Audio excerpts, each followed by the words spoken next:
Hey YouTube! So my name is Lachey. For those of you that are just coming across me, welcome and thank you. This is a twin flame reading. This is for all signs. So I'm gonna try to just hop into it. I've just got some new cards that I'm gonna be using for my twin flame divine counterpart readings. So this is like from, I don't even know if I'm gonna say that right. Diane Garris. And it is the True Divine Counterparts check-in. Okay, so I'm trying to see how I'm gonna do this. I think I'm just gonna pull some. Okay, I'm just gonna do a little spread, and then I think I'm gonna check in on these other ones. I got other decks too that came with this, so I'm like, oh, okay. All right, Spirit, what do you have? And look how cute and little. I like how little these are. What do you have for my twin flames, my ones with divine counterparts? What do you have for them, Spirit? Thank you. Let me get a few of them. Oh gosh, not that many. I think that one flipped over there, so I want to keep it. Keep those two. That's a whole lot. Put them back.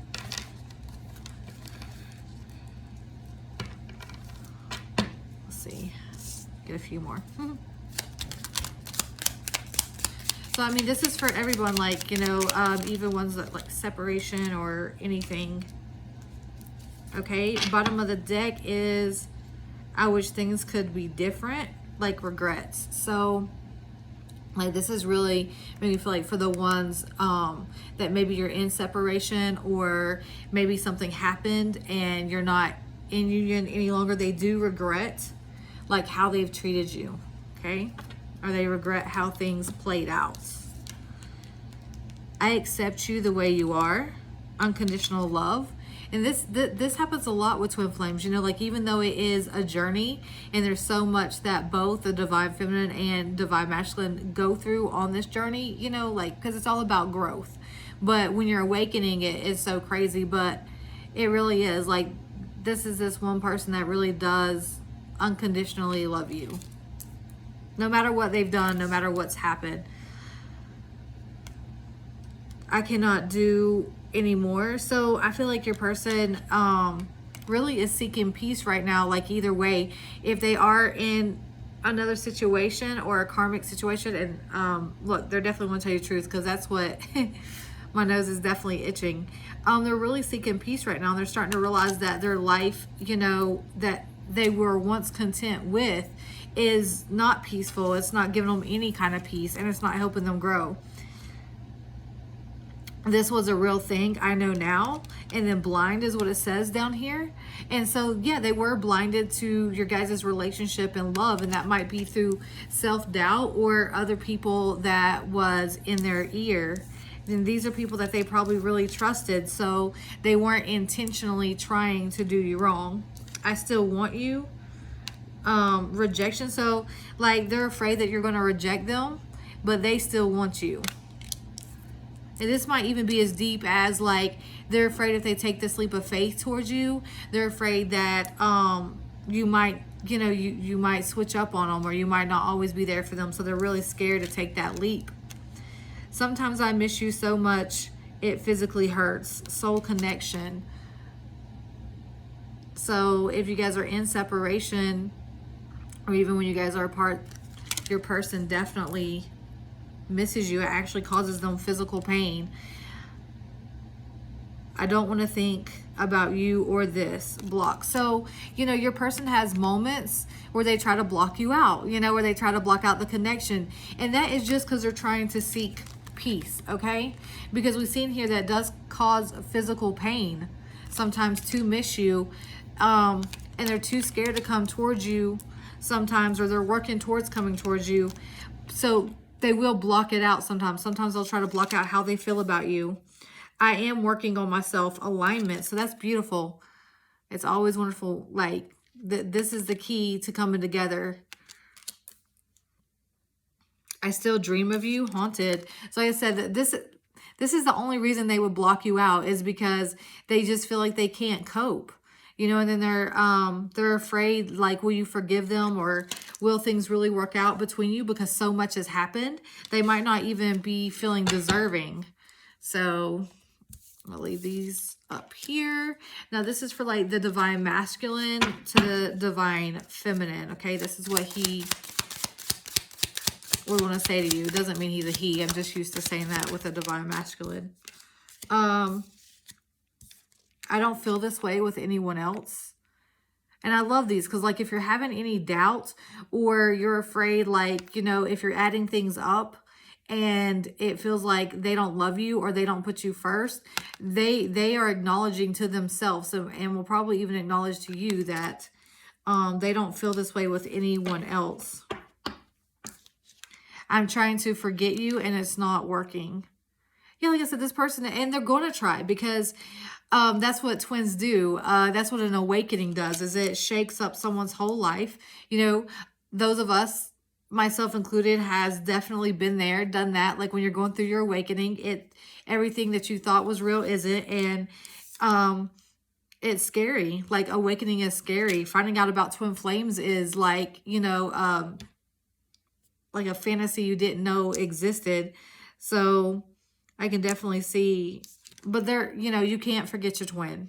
You know, you cannot forget your, so it doesn't matter. It doesn't matter how hard they try. Well, it's how else is the divine masculine feeling towards the divine feminine? Thank you. All right, let's do bottom of the deck. Do you feel the same as you once did, or have I missed my chance? So yeah, definitely your counterpart's also scared, like scared that they're going to miss out on you. Okay, because of everything that's happened. And like, you know, will you forgive them? And like, you know, it's even deeper than that. They want to know, like, truly forgive them. I think sometimes it's hard for the divine masculines to really trust the other person's words because of what they have been through. Like, they like them and they sound nice, but they still have that fear. I can't be with you right now, but I will be back for you. I will. So like, this is them like making a promise. They're trying to figure things out. I didn't think I didn't think I could be what you needed or wanted me to be. Yeah, because a lot of times when the divine feminines meet the divine masculines, they're in a lower energy, and it does cause the awakening for the divine feminine also. Like, but they might have been doing a, you know, like living a type of lifestyle that wouldn't work for a real true love. Okay. I have old cycles, old wounds, karma, and old patterns to clear up. I'm working on it. So they are working on it. They are putting in work towards that. It's just, like I said, it's a process and it's hard. I wasn't sure how my life would have changed if we continued the connection. Yeah, so they were scared of this. They were scared of, like, what would happen. You know, like, what all they were, you know, to them, they thought they were losing things. But, you know, we know that the universe doesn't take away unless it's going to give something better. But they were connections and family members and other situations that the divine masculines weren't ready to give up yet, because to them it felt like a loss. They didn't want to lose these things. All right, how does the divine feminine feel towards the divine masculine currently, Spirit?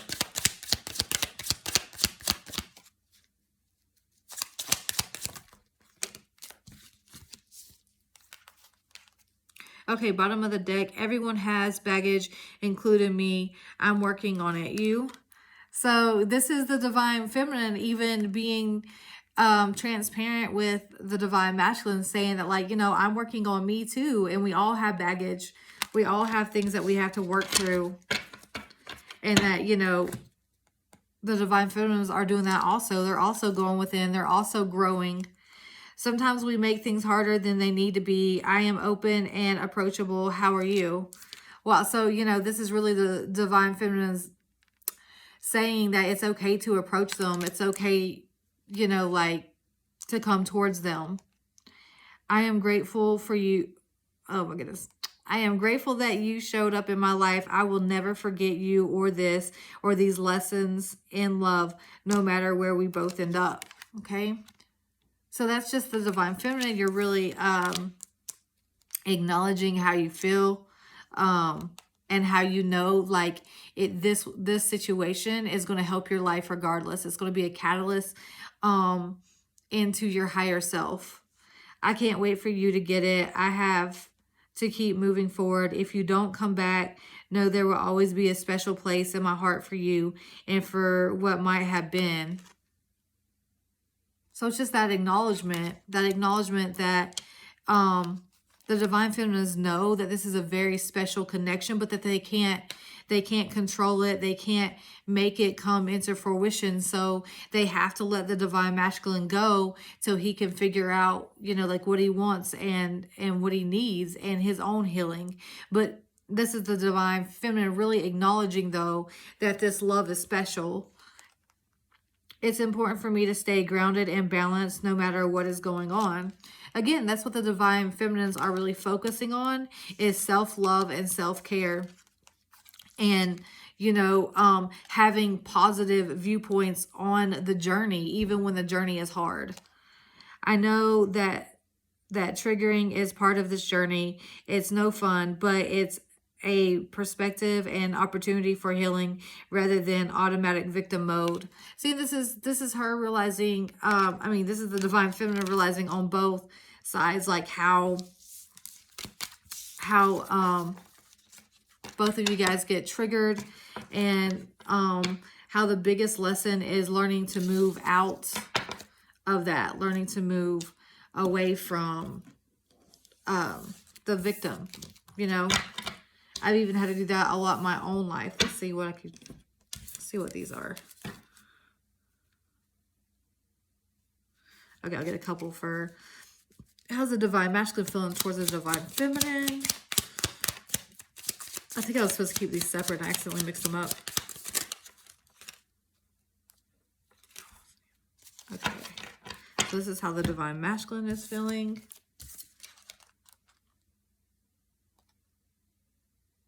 I want to make things fair between us. I do realize I was selfish. I do see your value.